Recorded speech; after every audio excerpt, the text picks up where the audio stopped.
Hello guys, another Mr. Nightmare episode. I was about to say Mr. Beast, fucking hell. Anyway, right. Brain cells work. Right.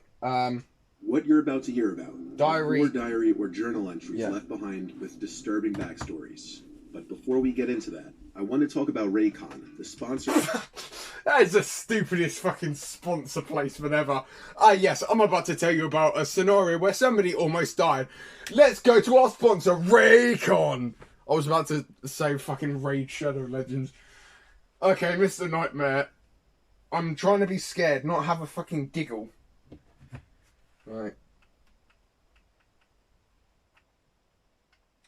Going to buyraycon.com/Mr. Knight. That's so fucking stupid.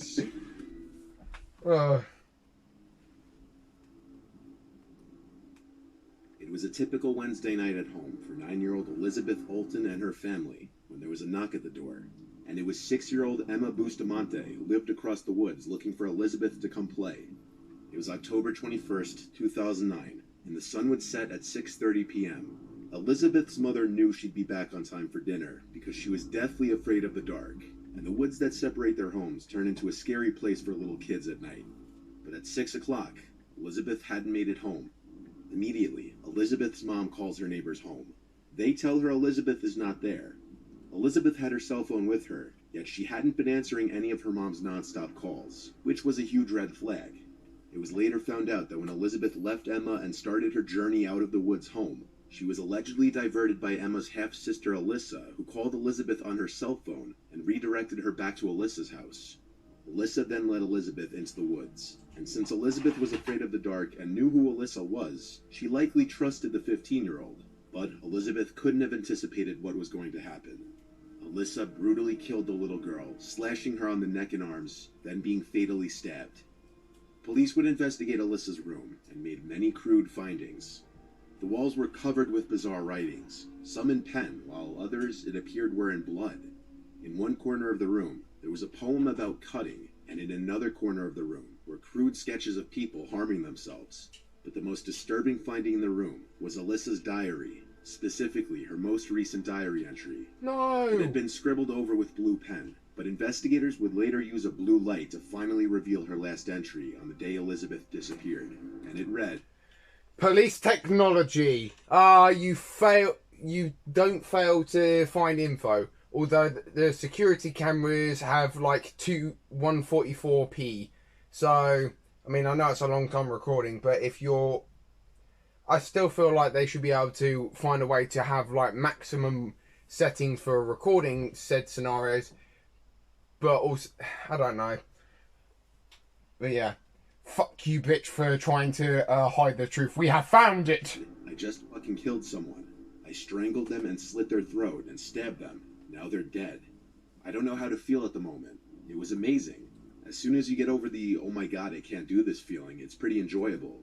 I'm kinda nervous and shaky right now, though. Okay, I gotta go to church now. LOL. What This the diary entry fuck? was as damning as it could get. Alyssa eventually admitted to the murder during her interrogation. You have it all come out now. How did you kill her? Why did you fucking kill her? Don't just die. We were messing around. Did she know that? Mum, she didn't tell the truth. Was her throat cut? Right, hang on. Yeah. Oh. You're disgusting. I hope... The diary entry truly painted the terrifying picture of a ruthless, young murderer that she was. She had been sentenced to life in prison without the possibility of parole. Elizabeth's body was found in a shallow grave, one of two that Alyssa admitted to digging a week before.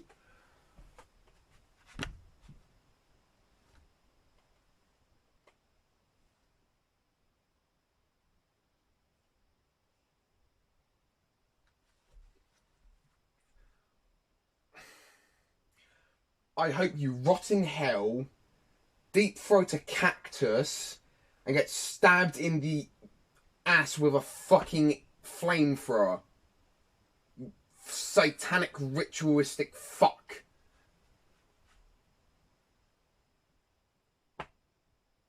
if I had the impoliteness to, guys, I would spit on the fucking TV, but I'd rather not because that would stain the TV and that would take forever to clean. So consider fucking disgrace. And I hope her fucking, the grandmother or the mother of that bitch, fucking, hang on. Mum, what's the opposite of adoption? What's the adoption? Oh wait, no, never mind. I forgot. I remembered now. Yeah, I hope that the lady who cried, if that is the grandmother of the daughter and also the mother of the fucking serial killer, I hope the grandmother disowns that child, that lady, because fucking hell. Before the murder, giving rise to the speculation that her twin brothers were the original intended victims. The diary entry was presented as evidence that she should get life in prison regardless of her young age. Believe it or not, there was a possibility that she could only get 10 years in prison, but the diary entry was the icing on the cake that solidified her fate. Nah, bitch. Both Dylan Klebold and Eric Harris had rather chilling diary entries. Wait, the diary entry was the icing on the cake that solidified her fate. The fact that she was only going to get 10 years in prison. Hang on. Hey, Mum. That woman that just admitted to wrote all that stuff down in that diary. Maximum sentence originally, she was only going to get bloody 10 years. She got life instead because of that fucking fuck up she did with the diary. I hate society. It's a fucking shithead. Both Dylan... What is that haircut? What is that nose? What is that? No, that dude is literally an advertisement for walking abortions. Jesus Christ. Klebold and Eric Harris had rather chilling diary entries. Dylan and Eric killed 13 students and 1 teacher, along with injured... What the fuck? What the fuck?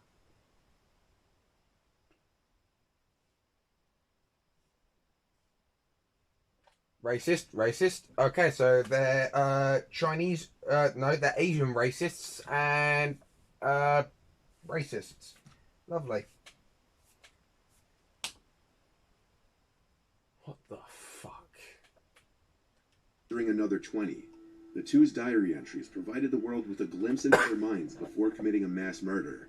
Starting with Dylan, he clearly was suffering from low self-esteem and depression. He really seemed to desperately want friends and to be accepted.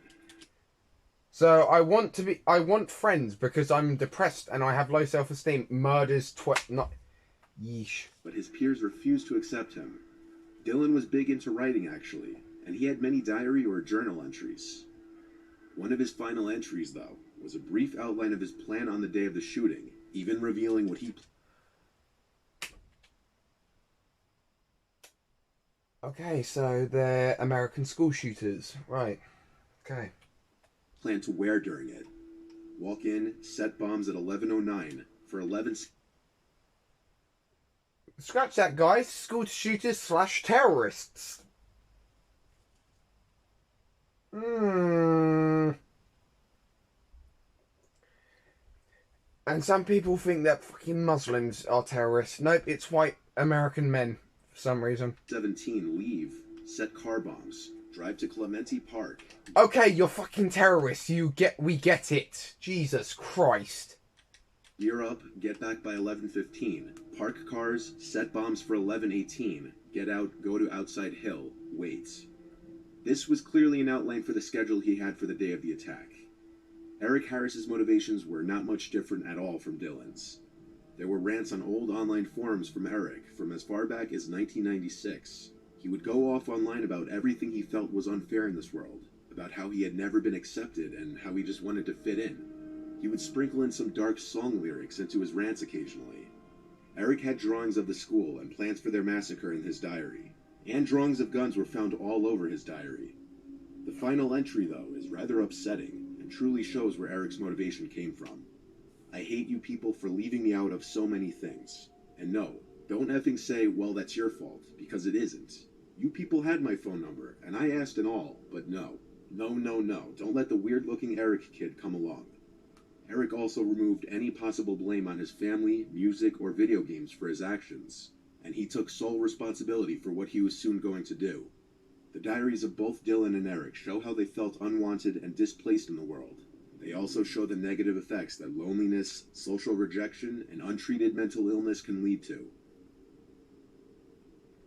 What you're about to hear may sound like a diary. Okay, obvious microphone change, but Jesus Christ. The human brain is something that's either working 100% or not working at all. Bombs? Really? You already had fucking school shooting on the list. You wanted to go up in flames. Yeesh. I know that's a lot to say, guys, but fucking hell. Did that actually, like, set off the bombs? Please tell me they didn't get to activate those fuckers. Yeesh.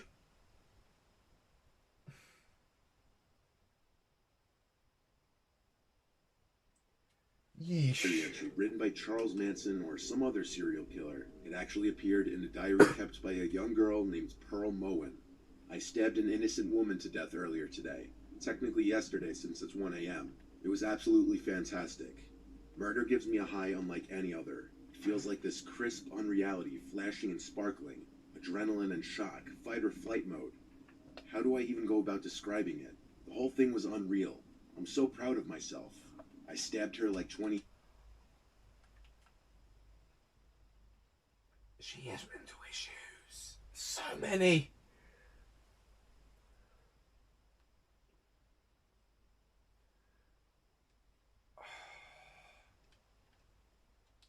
times. Maybe more. I wasn't counting.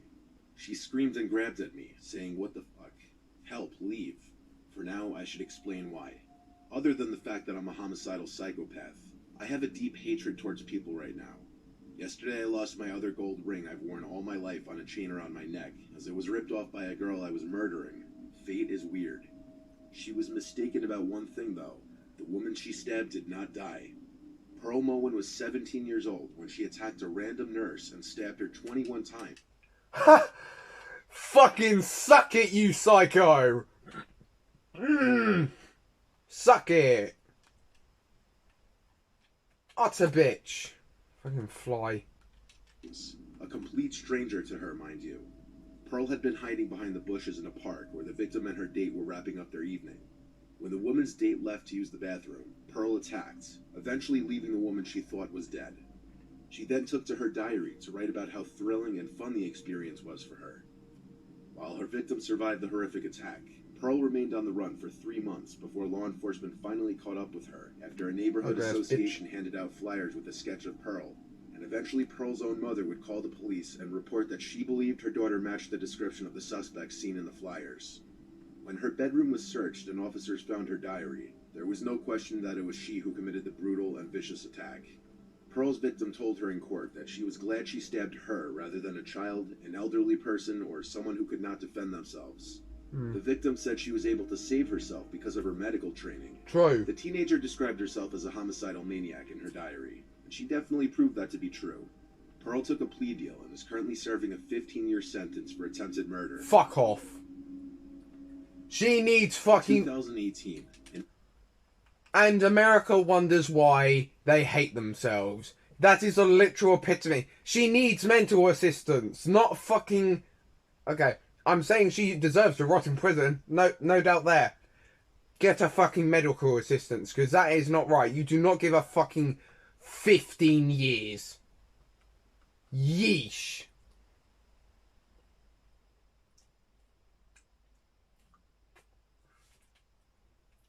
I mean, it was technically not murder, but it was... My stomach is throwing up. What the fuck? An unnamed woman shared disturbing excerpts from a diary she claimed was kept by her obsessive male colleague for a whole year. In the journal, her coworker apparently noted everything she had worn to work and told her how they'd spend their lives together. One of the entries even ends with the message, "I'm coming for you, my love. Coming for us." Oh. The woman, who wished to remain anonymous, revealed she worked alongside the man for 3 years, but for the longest time, she never had any idea her coworker was interested in her. It wasn't until the woman left the firm to start a new job that she claims he was arrested for camping outside her apartment for 3 days. Her address was given to him by a worker in the HR department, resulting in him camping outside of her apartment for days. That employee was fired after word got out. After getting the woman's address, the obsessed coworker left work at lunchtime, bought a bunch of things he thought would win the woman over, and came to her apartment, where he camped outside for days until a resident reported him, and police made him leave the premises. The woman wasn't there. She was flying to another city to rent an apartment for her new job. The man had also sent her his diary entries, which are pretty disturbing. They read as follows. February 23rd, 2016. Wearing brown wrap dress with silver buckle on belt. 3-inch heels, also brown. Hair up, little too much mascara. You and blank were talking about that dumb show, Pretty Little Liars. I tried to get into it, for you. But after 2 seasons, I just couldn't take it anymore. Simp.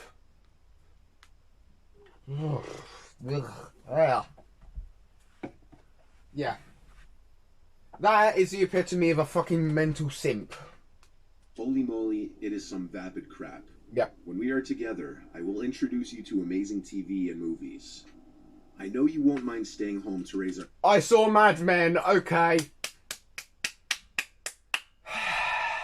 I will take a point off for this psychopath in at least enjoying good TV. Our children properly. It is what women are built for.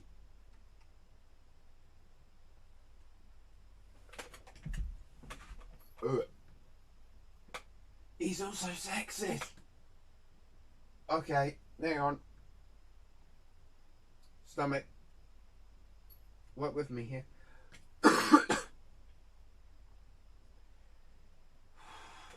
Breathe. After all. Certainly you need to work now, but no fear, my love. I will take care of you the second you are ready. I will lavish you with all you need to support, love, and cherish me and our children. March 29th, 2016. Wearing unknown. I hope you're enjoying your vacation, but I miss you terribly. This week will be pure hell, and I'm counting down the minutes until next Monday. Honestly, I thought of going with you. I'm sure if you saw me there in the resort, your heart would have been bursting with love. But maybe not. I'm sorry for doubting you, but on that tiny chance that you weren't super happy to have me there, parentheses, I can't be part of your friend's wedding, right? I couldn't put you through that. Sometimes it seems like you're close to acknowledging our true love. Other times, it frustrates me. I'm sorry, but it does. I don't want to be mad, so I wait. But not forever, silly. Heck, this could be for the best. Seeing holy matrimony could be the push you need. I hope so, because I love you, and you love me. Soon. He is so missing. November 23rd, 2016. Wearing Who the Hell Knows. How can you do this? How? How can you abandon our one true love? How can you abandon our life together? How can you doom our future generations to nothingness? How? I am bereft without you, adrift at sea. I can't be without you. I won't be without you. I will follow you to the ends of the universe. Know that. I will find you and I will help you understand. For us, to complete the truly most important relationship ever.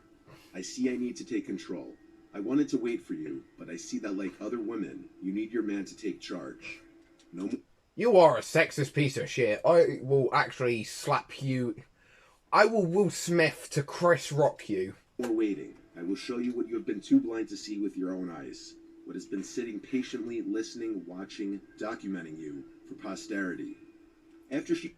How is he not realize? Oh, he is mentally unstable, but when I put listening, patiently listening, watching, documenting for you, I would go like, I'm a fucking psychopath. I need fucking mental help. She shared these chilling diary entries with Imager and Reddit. The woman said she was able to finally move on with her life after moving to another city and undergoing counseling. In her Reddit post, she wrote, I received these journals and pen, flowers, candy, and a huge stuffed bear from my former cubicle neighbor at a job I worked at for 3 years. As you'll see, the guy is freaking nuts. Our cubicles were next to each other the whole time I worked at this firm. We were kind of friendly the first 6 months I was there. Then he asked me on a date. I very politely declined, very firm that I don't date coworkers and whatnot. After that, besides for a friendly hello, he said almost nothing to me. We were on different teams, so it wasn't a big deal to me, but after I turned him down, he started keeping this journal. Referring to the first entry, she added, "This entry also takes a turn into the crazy end. Up until now, he called me pet names and talked as if we were currently dating. This is the first time that he really reveals that he's planned the rest of our lives out for us. The last 9 months of the journals get really bad, which are the entries you just heard. According to the woman, the man is currently in jail serving a 2 to 5 year sentence for an attempted kidnapping." Good.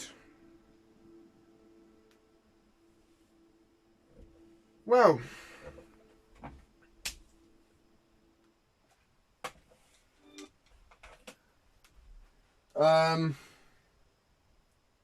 I'll watch their. Nah, actually, I'm gonna end it there for today, video wise, because I've got to go help Satan on Daisy because yeah. I'll see you lads later and lasses.